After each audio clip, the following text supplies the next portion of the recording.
So ఏంటి మరి మళ్ళీ ఈ మధ్య కాలంలో పవన్ కళ్యాణ్కి చంద్రబాబు నాయుడుకి మధ్య చిచ్చు పెట్టడానికి ఉమ్. రకరకాల కార్యక్రమాలు జరుగుతూ ఉన్నాయి అనేది మొన్న మొన్న జరిగిన ఒక ఇన్సిడెంట్ చూసాం. నాన్న ఏది ఆ, లోకేష్ బాబు డిప్యూటీ సీఎం అన్నట్టుగా ఎవరో ఆ పార్టీలో ఉన్నటువంటి ఎమ్మెల్యేలే మాట్లాడడం వల్ల చాలా ఇష్యూ అయింది. దాని మీద చంద్రబాబు నాయుడు గారు కానీ మన మన పవన్ కళ్యాణ్ గారు కానీ ఉమ్. ఒక అధికారికంగా "ఒరే బాబు మీరు ఇలాంటి మాటలు ఎప్పుడు మీరు మాట్లాడకండి" ఆయన అని- మనసులో మాట వేరేవాడు బయట పెట్టాడేమో. ఉమ్, తండ్రిగా తన మనసులో నా కొడుకు డిప్యూటీ సీఎం అయితే బాగుండు అని ఆయన మనసులో ఉన్న మాట వేరేవాడు బయట పెట్టాడేమో. ఇచ్చుకోవచ్చు కదా, ఏమో తప్ప. అలా మరీ బాగుంది. ఇప్పుడు గత ప్రభుత్వంలో 5 మంది డిప్యూటీ సీఎం లేరా? అది ఆయన ఆయన ఇష్టం, మరి ఈయన కూడా చేసుకోవచ్చు కదా, ఏముంది? ఇది ఈయన ఇష్టం. ఆ. ఆయనతో ఇప్పుడు అవతల వాడు నియంత ఉమ్, నియంత కాబట్టి తను ఏం చేసినా అడిగే ఇది లేదు. ఇక్కడ చెయ్యాలి అంటే పైనుంచి ఇది ఉండాలి.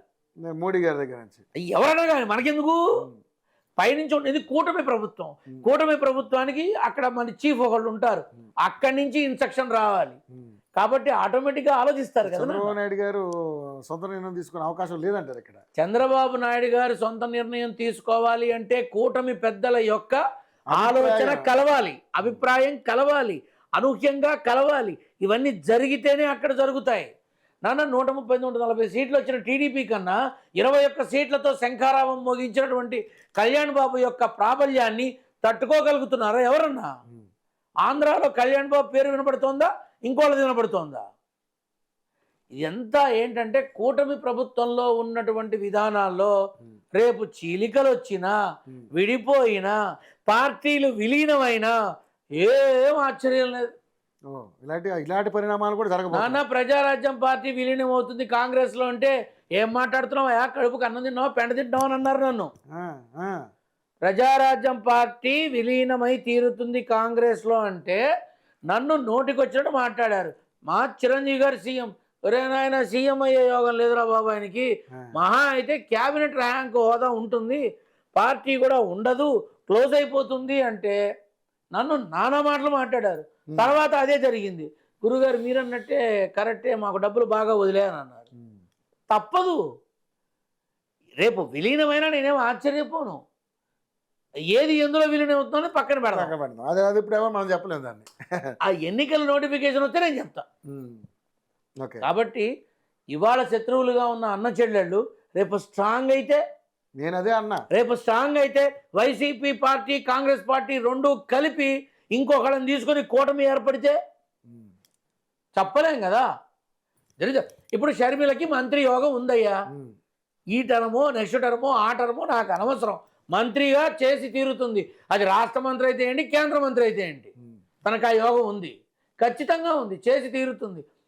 రేపు ఈ మూడు పార్టీలు మంత్రిగా చేసి తీరుతుంది అంటారు. కనీసం ఎమ్మెల్యేగా గెలుస్తుందామా? ఎవరి మరీ బాగుంది. మంత్రి అయిన వాళ్ళలో ఎమ్మెల్యేగా కాకుండా ఎమ్మెల్సీగా వచ్చి మంత్రి అయిన వాళ్ళు లేరా? ఇప్పుడు ఎమ్మెల్యేగా గెలవాలా? రాజు తలుచుకుంటే దెబ్బలకు కొదవా, వడ్డించిన విస్తరి ఎక్కడ ఉన్నా మనకు పదార్థాలకు కొదవా. మనం ఎవరం? భారతీయులు, అంతా మన చేతిలోనే ఉంది. రాజ్యాంగమే మనం రాసుకున్నది, మనం రాశారేమో మనకి తెలీదు, కానీ మనం ఏం తలుచుకున్నా మనం చేయగలం. దట్ ఈస్ వాట్ ఇండియన్ ప్రపంచంలో ఎక్కడైనా బతకగలడు, కానీ బయట వాడు మాత్రం ఇక్కడికి వచ్చి అమ్మో ఎండ నా వల్ల కాదు అంటాడు. That is the power of Indian.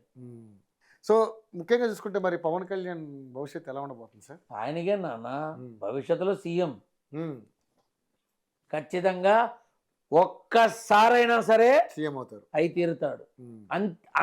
ఎంత ఇదిగా సీఎం అవుతాడో అంతే ఇదిగా ఎడంకాలతో తన్ని బయటకు వస్తాడు. అది కూడా ఉంది.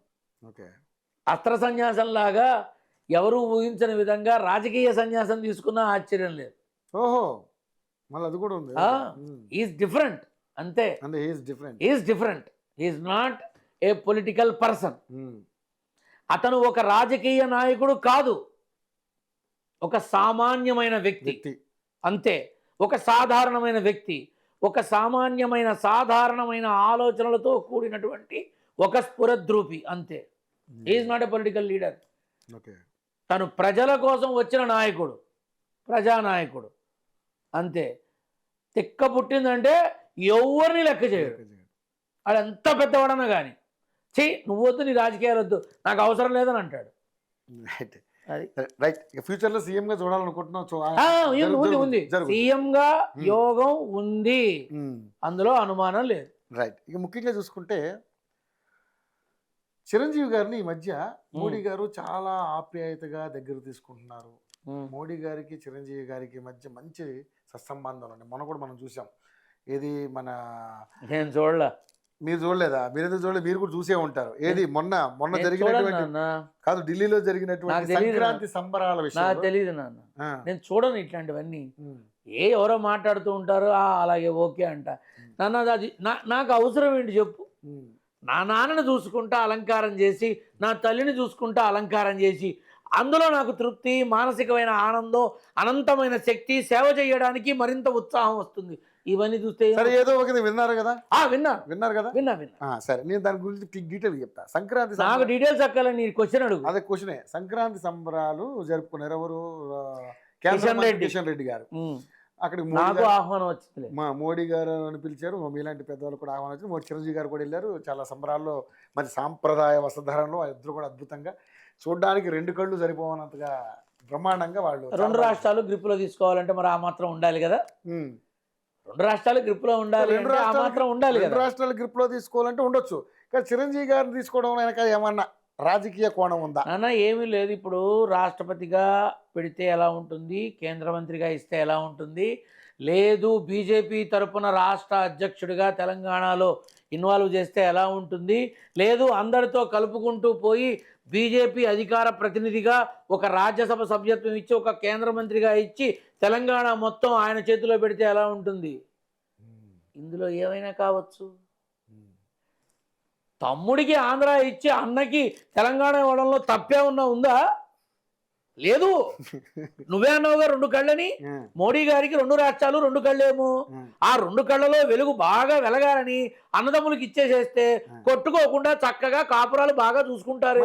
నాగబాబుకు మళ్ళీ మంత్రి పదవి అంటున్నారుగా, మరి 3 అన్నదమ్ములు అవుతున్నారు అప్పుడు. ఏంటి నాగబాబు గారు? అది అది ఆంధ్ర. ఓకే.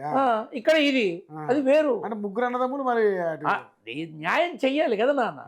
ఇప్పుడు నేను అంటున్నా, ఇప్పుడు చిరంజీవి గారు రాష్ట్రపతి అవుతారా, లేక కేంద్ర మంత్రి, లేకపోతే ఇంకోటి ఏమీ తెలియదు నాన్న.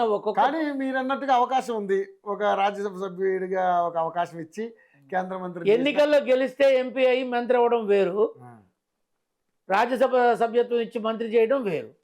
ఈజీ కదా అది, చేతిలో పని. అది నాన్న ఒక మాట చెప్పనా, మన వాళ్ళు అయితే చివరి బంతిలో చివరిగా కూర్చున్నా ఏ ఒక్క పదార్థం మిస్ కాదు, అన్ని వచ్చేస్తాయి. అంతే. ఇంకా మాట్లాడితే కొట్టాయంలో కూర్చోబెట్టి శుభ్రంగా అన్ని వడ్డించి అక్కడే దిండు దుప్పటి ఇచ్చి హాయిగా పడుకో, ఎవరు అడిగినా మాకేం పెట్టలేదని చెప్పు అంటారు.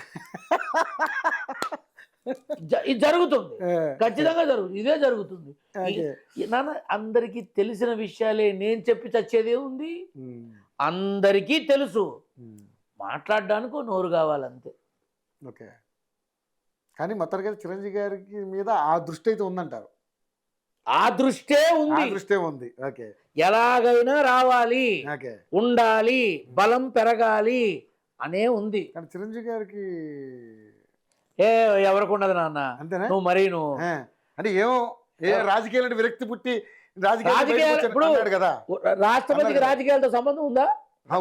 రాష్ట్రపతికి ఉందా, ఉపరాష్ట్రపతికి ఉందా, రాజ్యసభ సభ్యుడికి ఉందా? ఏ ఉండవు.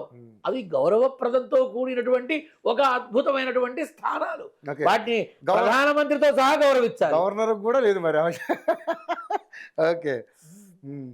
కాబట్టి చిరంజీవి గారికి ఆ రకమైనటువంటి పదవి వచ్చే అవకాశం ఉందంటారు? ఆయనకి ఇంట్రెస్ట్ ఉన్నప్పుడు ఎందుకు రాదు? ఆయనకి ఇంట్రెస్ట్ లేకుండా వీళ్ళు ఇస్తారా? ఎందుకంటే మనం గతంలో చూసాం, ప్రమాణ స్వీకారం అప్పుడు కూడా చిరంజీవి గారిని మన పవన్ కళ్యాణ్ చేతులు ఇలా పట్టుకుని ఆయన మోడీ గారు చాలా అద్భుతంగా. నరేంద్ర మోడీ అంటే ఎవరు? నమో వెంకటేశ సినిమా అనుకున్నావా? అస్సలు కాదు. రాజకీయ చతురత భీష్ముడు ఆయన. అమ్మో, అపర చాణక్యుడు. 100 మంది చాణక్య చంద్రగుప్తులు, 100 మంది భీష్ములు కలిస్తే మన నరేంద్ర మోడీ. ఏంటి చంద్రబాబు నాయుడు గారి కంటే ఆయనే ఆ విధంగా అంటే రాజకీయ చతురతలు ఆయనే ముందుంటారంటారా? నాన్న నరేంద్ర మోడీ నాన్న అక్కడ, ఈయన నారా చంద్రబాబు నాయుడు. నానా కలిశాయని చెప్పి నేను నాన్న అనట్లా. ఆ నా వేరు, ఈ నా వేరు. ఆ నమో వేరు, ఈ నానా వేరు. ఖచ్చితంగా వేరు. అది దేశానికి సంబంధించింది. ఎన్నో దేశాలతో కలిసి ఎన్నో సంస్కరణలకి అంకురార్పణ చేసి ఎన్నో ముందుకు తీసుకెళ్ళి పార్లమెంట్లో తిరుగులేని నాయకుడిని నిరూపించిన వ్యక్తి ఆయన. కానీ ఆయన అంత ఇదిగా చెప్పినప్పుడు 400 తక్కువ రావు సీట్లు అన్నప్పుడు మరి కేవలం నేను చెప్పాను ముందే, 200 బలం తగ్గుతుంది, మళ్ళీ ప్రధాని ఆయనే. అట్ట అంటారు అంటే మరి ఆ లెక్క ప్రకారం బలం తగ్గకూడదుగా, బలం తగ్గకూడదుగా మరి. ఏంటి ఆయన ఆయన బాగున్నాడయ్యా, ఆయనకి ఎందుకు? ఆయన ప్రధాని అయ్యాడా లేదా? ఆయన ప్రభుత్వం వచ్చిందా లేదా? రాజ్యాంగం రాయడానికి అవకాశం లేదు, అంతేగా. బలం తగ్గింది, అంతేగా. అందుకే బరిలో ఉండేటటువంటి ఆ ఆయుధాలు ఏవైతే ఉన్నాయో అవి బలంగా ఉండాలి. బలహీనమైనవి పెట్టుకుంటే ఉపయోగం లేదు. అంతే. ఇండియా టీం వరల్డ్ కప్లో ఓడిపోతే ధోని బాగా ఆడాడు, సచిన్ బాగా ఆడాడు, గంగూలీ బాగా ఆడాడు. మరి తర్వాత నలుగురు ఆడలేదుగా. మొన్న ఎలక్షన్ రిజల్ట్ కూడా అంతే. Runners of the world cup వచ్చినట్టు 400 రాకుండా ఇది వచ్చింది, అంతే.